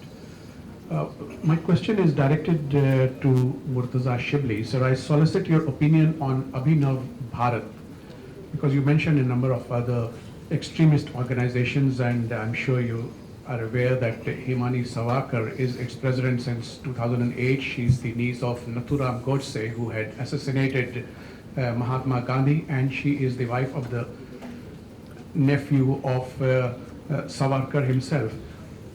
And the institution she is running is a training academy for cadets of the military institutions who are being taught extremism, and they are going to graduate and become officers in the Army, Navy, and Air Force of India. And one of its products, Lieutenant Colonel Srikant Prasad Rohit, was accused of being involved in the Malegaon bombarding case, as well as the person who provided the X for the Samjhauta Train Express. So what is your opinion about this particular group, sir? Halisa, thank you very much. I've been reading some of your very wonderful articles, so it's for the first time we've met face to face.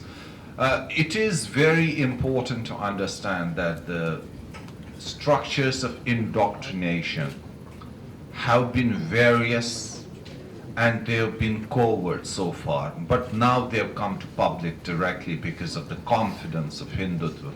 Remember that one of the most important things that did not allow Hindutva forces to come to the fore was the assassination of Gandhi itself. So that was considered a sin at that time. Now there is Godse Jayanti as well, celebrating his birth anniversary recently. We saw so much, so we understand.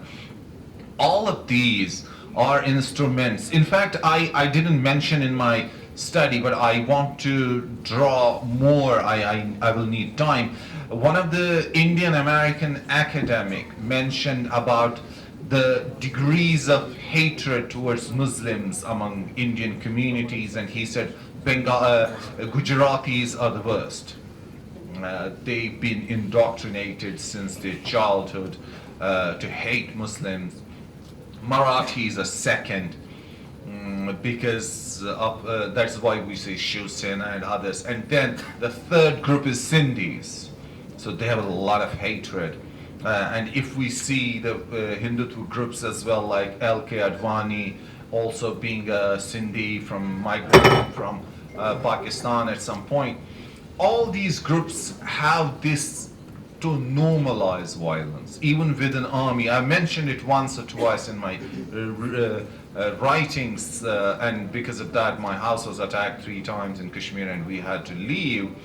That army is also fulfilling not the duty of the state, actually. It is fulfilling a religious duty when they commit murders in Kashmir. So it is because of not just one organization you are mentioning or the DNA of the organization activists, but the whole business of indoctrinating. As earlier Iftikhar mentioned about different Muslim majority areas like Aligarh and some others which are being denoted called Pakistan.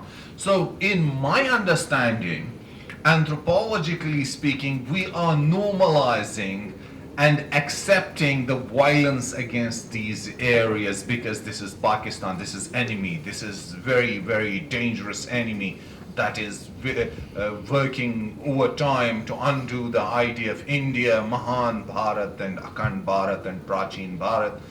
So violence becomes a normalizing function for you, whether you're an army cadet or you're a normal pracharak of Hindu Samaj and Hindu Seva. So I wouldn't see any difference apart from the fact that it reaches out to the military section and others reach out to the children, artists, journalists, etc., etc. Thank you. Sir Shibli, in your previous talk before the lunch, you said that there was a very composed and synchronized. हमने last time तारुफ कराया था फिर ये सवाल भूल गए हाँ अब दोबारा बताइए. In your last talk before the lunch, you said that there was a well composed and synchronized Indian culture in the Muslim era. It was actually the colonials who created the divisions of Indian and Muslim. There was no such thing and no differences. So keeping in view this thing, I think the partition, all the partition did was to further perpetuate the division, and all we have done that we have made the Indian Muslims more vulnerable. We have not कोई फ़ायदा हमें इसका नहीं पहुंचा है कि अगर आप जो बात कर रहे हैं. और दूसरी बात ये कि जो कॉमन विजडम है अबाउट हिंदुइज्म कि it's all about dancing and singing और it's the most peaceful religion, और सिर्फ हिंदुत्व में ऐसा है कि you can see God the way you like. तो जो फैनेटिक्स हैं, संघ परिवार है, जो भी है, how they are successful in transforming such peaceful religion into a fanatic one के जो मतलब सेपरेट मूवमेंट और जो चीज़ें हैं, और जो हाँ मुख्तसर बस एक जुमला रहता है, जो इंडियन जो अपना उनका रिलीजियस उनकी जो एक आप क्लर्जी समझ लें या जो भी हैं, उनके अंदर क्यों इस तरह की रेजिस्टेंस नहीं है कि हम जो है वो जो हिंदुइज्म की रूह है, जो पीसफुल रूह है, हम उसकी बात करें या उस तरह का रेजिस्टेंस क्यों नहीं. Thank you. बिफोर साहब के पहले तो ये समझ लीजिए कि हिंदुइज़्म कोई मज़हब नहीं है. हिंदुइज़्म कोई इनको अंग्रेज़ों ने बनाया 1828 में. उस किताब का नाम है, निकालिए पढ़िए, उसका नाम है हु इन्वेंटेड हिंदुइज़्म. टिल 1828 अगर आप तो उसके बाबरी पढ़ लें, तो उसके जहांगीरी पढ़ लें, हुमायूं नामा पढ़ लें, शाहजहाँ, इनमें किसी में हिंदू का कोई जिक्र ही नहीं है. बाबर कहता है मैं राजपूतों से लड़ा, मैं जाटों से लड़ा, नो ब्लडी हिंदू. ये किधर से आया? ये अंग्रेज़ों ने इजाद किया. और अंग्रेज़ों ने ये मज़हब ये भी समझ लीजिए कि इनके 5000 से ज़्यादा खुदा हैं, इनके 5000 से ज़्यादा मुख्तलिफ मज़हब हैं, इनकी आउटलैंडिश किस्म के मेथड्स ऑफ वर्शिप हैं. हर इलाके का खुदा अलहदा है, हर मोहल्ले का खुदा अलहदा है, हर प्रोफेशन का खुदा अलहदा. देयर इज़ नो ब्लडी मज़हब. There is no, the way you understand in Christianity or Islam or Judaism or even Sikhism, you cannot define a Hindu. How did the British do it? जब उन्होंने कहा ये तो हम पहचान लेते हैं कि ये सिख है with a beard and a turban, ये जो दूसरे cheeky fellow is a Parsi, ये भी समझ में आ गया, जिनसे हम टेक ओवर कर रहे हैं ये मुसलमान हैं, ये बाकी कौन है? A book was handed over to them, the 5000 castes of India. उनका यार ये 5000 कास्टें कहाँ से याद करेंगे, तो उन्होंने उसको एक मज़हब का नाम दिया कि, और डिफाइन ये किया कि in India anybody who is not a Muslim और अ क्रिश्चियन और अ सिख और a Buddhist is a Hindu. Like the British are very intelligent, तो उन्होंने फिर उसके सारा कंस्ट्रक्ट भी बनाया, क्योंकि उसका ड्रामा भी तो होना चाहिए ना. और and since that time this term Hindu is being used. अब आप आइए, हिंदुत्व क्या चीज़, इसी में से उन्होंने जितना गंद निकाल सकते थे उसको दूसरे लोगों के, ये तो आपस में भी कुत्तों की तरह लड़ते थे, वो उससे फ़र्क करके उन्होंने कहा कि नहीं, now we have a common enemy call Muslim, पहले तो इनके पीछे पड़ो. ये कोई मज़हब की कहानी नहीं है, ये बहुत सारी बातें अब हो चुकी हैं जिसमें आप समझ गए होंगे कि ये इकोनॉमिक भी है, ये कल्चरल भी है, ये रीजनल भी है, इसका मज़हब से कोई ताल्लुक नहीं है. ये क्लियर समझ लीजिए. शिवली साहब प्लीज़. देखें, डॉक्टर जुनैद साहब ने तो बड़ी वाज़ेह बात की.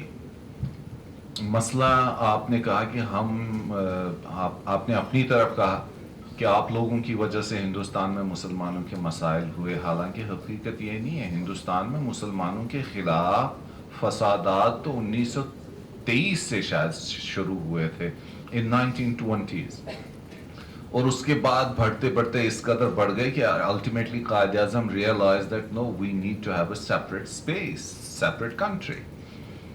तो ये कॉन्सिक्वेंसेस उसका नहीं है, ये कि इंडिया में पहले ही इतने मुसलमान थे, so it was not possible to transfer everybody to this place, and it has its own genesis. I don't want to go into that because that is not the question. मसला ये है कि इस वक्त दुनिया में वही फोर्सेस हिंदुत्व एक्सट्रीमिज्म को बढ़ावा देते हैं और इसको एक्सेप्टेंस देते हैं जो 80s में मुस्लिम एक्सट्रीमिस्ट को देते थे, क्योंकि उस वक्त मुसलमानों की एक्सट्रीमिज्म की एक दुनिया की बिसात पे जरूरत थी, स्ट्रेटेजिक जरूरत थी उसकी, वो खत्म हो गई. हालांकि अभी भी है. आप देखें दाइश में क्या हो रहा है. Who has constructed Daesh? I'll be surprised. मैं कश्मीर में था कोई 3 महीने पहले. A British newspaper contacted me and told me, do you know this particular person? He was a barrister. And I said, yes, I know him very well. We've been very good friends. And the journalist asked me how long, when was the last time you spoke to him? I said, oh gosh, I don't remember, maybe 4 or 5 years back. And he told me, do you know he is Daesh spokesperson in Raqqa? I said, no, I don't know. That's amazing. I just said, I thought, oh my God, he made so much. I feel unaccomplished in comparison. So फिर उसने मुझे 2 उसकी बड़ी speeches भेजी. He had written, I compiled a book on London bombings called 7/7 Muslim Perspectives. Oh, great.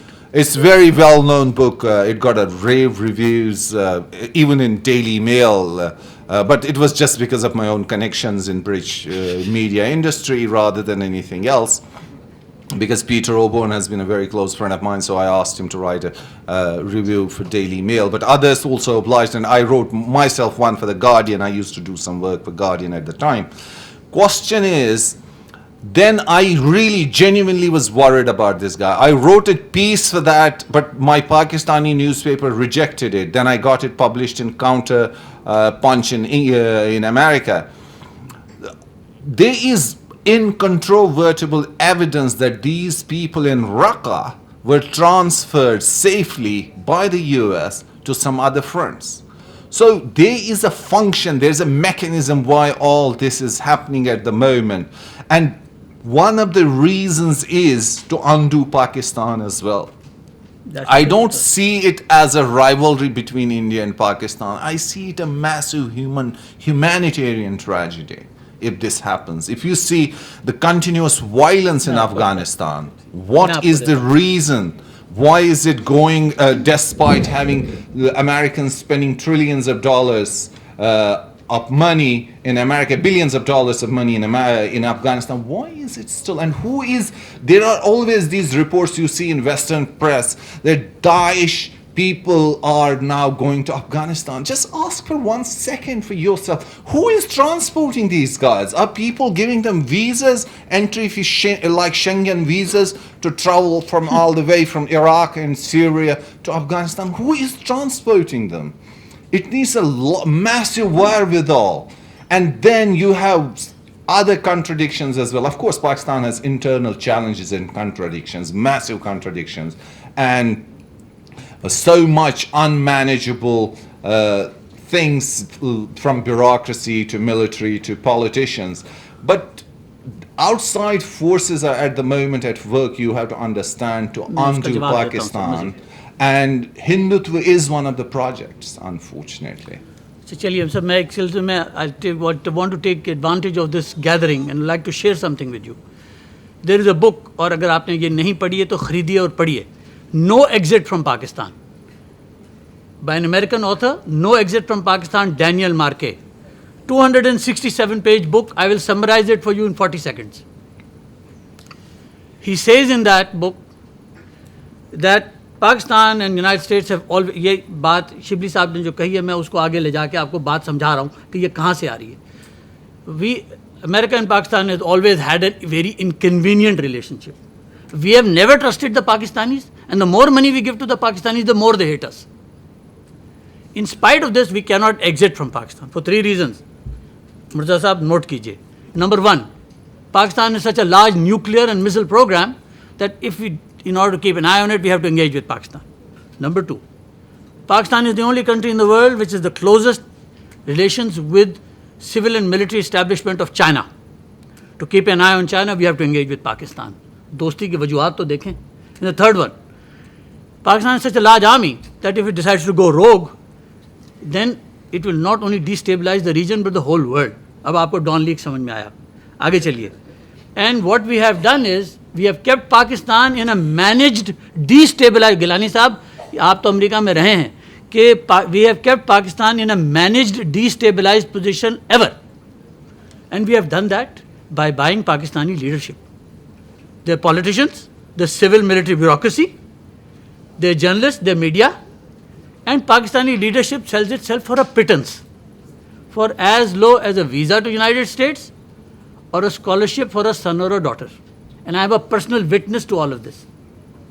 याद रखिए ये सब कुछ जो इस वक्त अफगानिस्तान में भी हो रहा है. एक किताब और है, अगर उसको मौका मिला तो पढ़ें, the end of the great game. ये लिखी हसन सादिक ने 10 साल मेहनत करके अमेरिका में, और जिसके अंदर वो ये बात साबित करता है कि इस इलाके में अमेरिका ने पिछले 70 साल में क्या गेम खेला है, और वो सब डॉक्यूमेंटेड है कि क्या गेम खेला है, और वो उस गेम में दाइश का क्या रोल था, तालिबान, अलकायदा, फलाना ये वो, और हिंदुत्व का भी क्या रोल है. और इस सारी चीज़ की वजह से अब अमेरिका कहाँ पहुँच गया है, और वो उसको कहता है end of the great game. I will now request Shahzad साहब कि आप प्लीज़ इंट्रोड्यूस तो कर दीजिए. I am sorry I had to mention this ताकि आपके दिमाग में ये बात क्लैरिटी आए कि ये सारी कहानी शुरू कहाँ से हो रही है. जी, हमें एहसास है कि कुछ क्वेश्चंस अभी बाकी हैं, लेकिन इस वक्त माजरत क्योंकि हमारा वक्त बिल्कुल ख़त्म हो गया है. Okay, just one last question please. ये तो जेंडर का फायदा होता है. It's a valid one. Anyways, thank you so much for all of you.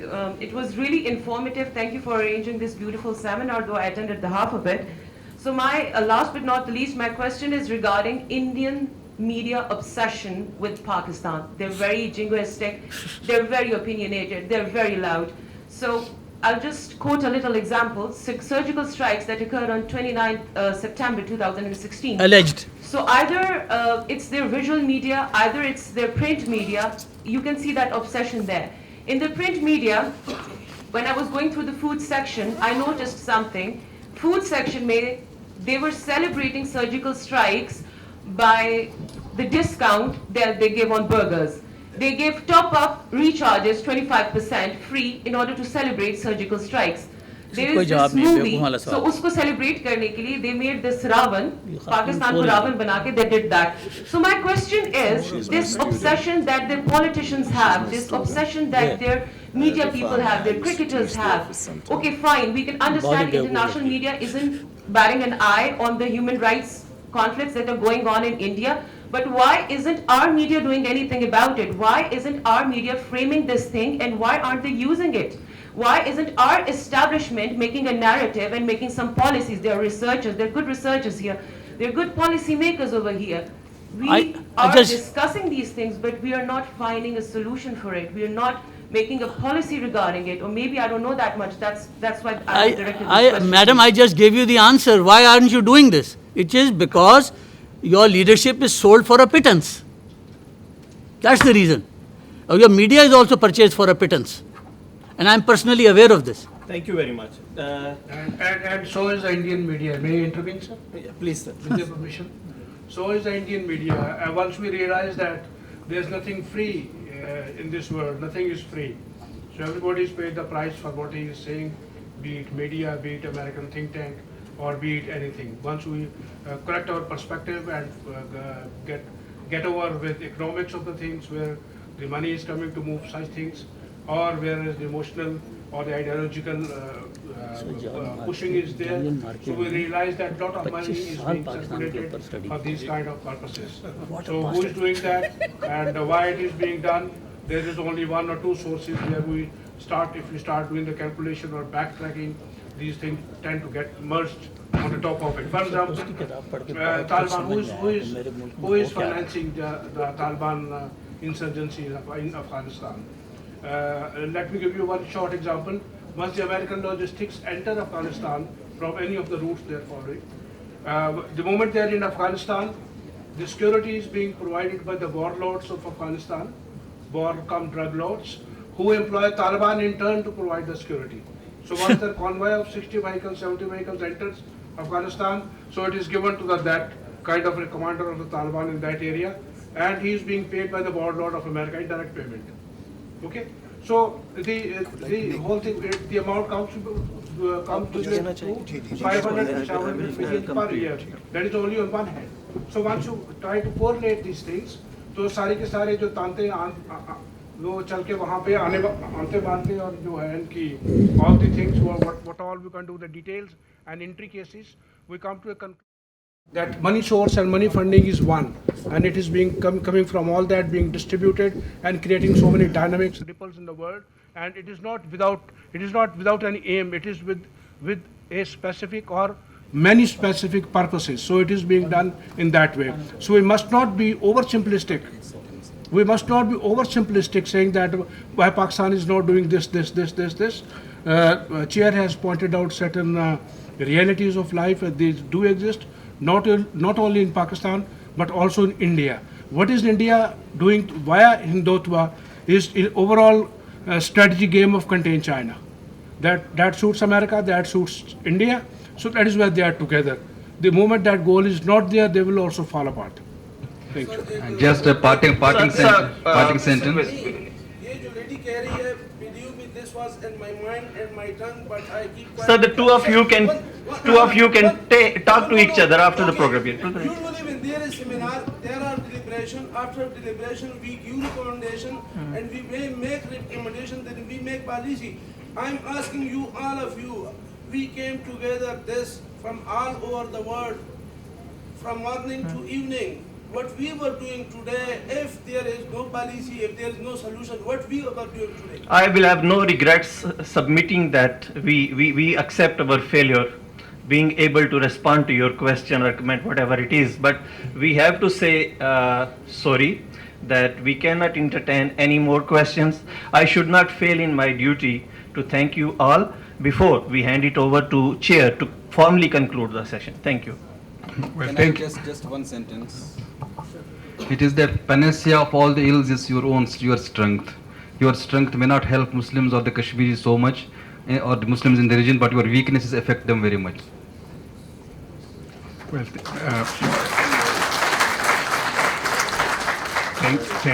thank you so much. I think we have had a very lively discussion, and before that we had excellent presentations from the panelists, and I would like to thank all the panelists for giving their perspectives on the rise of Hindutva. I think the discussions that was generated in this session can be summed up in the following words. One is that secularism in India is dead. it's dead because most of the political parties and also the educated class in India, they have also become the biggest supporters of this ideology that has been propagated for them. The second is that the concept of Akhand Bharat is very much intact, as Mr. Murtaza Shibli very rightly pointed out, that this is something which is very much in the minds of various forces in India. Ghar Vapsi is certainly one of those slogans that is being raised. And then the civil society voices, and again I would say that Mr. Shibli has rightly pointed out that there are voices like a tuti ki awaaz ek nikar khane mein, because usse zyada unki, I don't think there is any major impact that these voices they keep raising from time to time. Judiciary and law enforcement agencies have, as a matter of fact, become a kind of a tool to sort of to promote the agenda of these forces. And then certainly I would say one more thing, that marginalization of Muslims and minorities and non-resolution of the Jammu and Kashmir dispute certainly would not augur well for the future of India. I say this because of the conviction that a peaceful India, peace within and outside India, is something which is imperative for the peace and prosperity of the entire region. And lastly, I think the last conclusion that we can come up with is that the kind of forces which are at the helm of affairs currently, the chances of the revival of a Pakistan-India dialogue, although that is very much desirable, and Pakistan certainly would like to have a peaceful resolution of all the issues and dispute, including the Jammu and Kashmir dispute, the chances they remain very dim. One last story before I conclude this session is that when I was declared persona non grata in February of 2003, I was the head of mission in India. And in those days, वो कोई ना कोई जहाज़ चल रहे थे, ना कोई ट्रेनें चल रही थी, ना कोई बसें चल रही थी, तो मैं कार पे अपने ड्राइवर के साथ वापस पाकिस्तान आ रहा था, because I was given 48 hours to leave the country. रास्ते में जब हम इंडियन पंजाब में एंटर हुए तो हमारी गाड़ी का वो टायर पंक्चर हो गया, तो वो ड्राइवर उसको पंक्चर लगवाने लगा और मैं एक ढाबे पे बैठ के चाय पी रहा था. तो वहाँ पर मैं आई वाज वाचिंग एक बंदर वाला बैठा हुआ था, खड़ा हुआ था, और उसके गिर्द काफ़ी लोग जमा थे और वो बंदर का तमाशा दिखा रहा था उनको. तो बंदर से मुख्तलिफ करतबों के बाद उसने पूछा कि बंदर से अब वो सवाल करता है बंदर वाला कि पाकिस्तान को कैसे सबक सिखाओगे.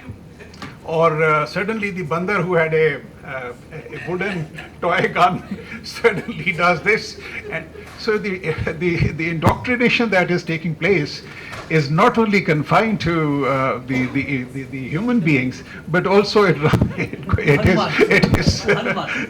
is.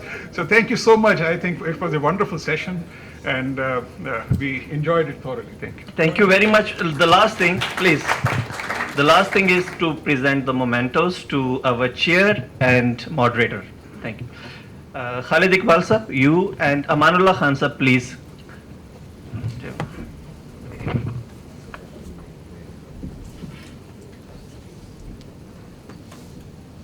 पहले जुनैद सर को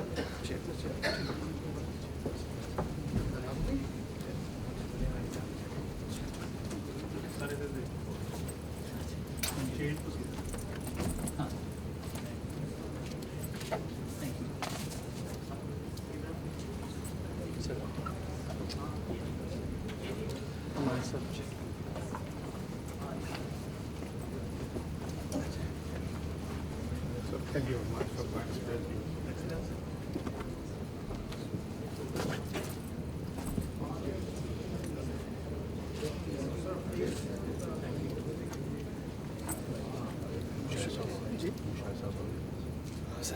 Thank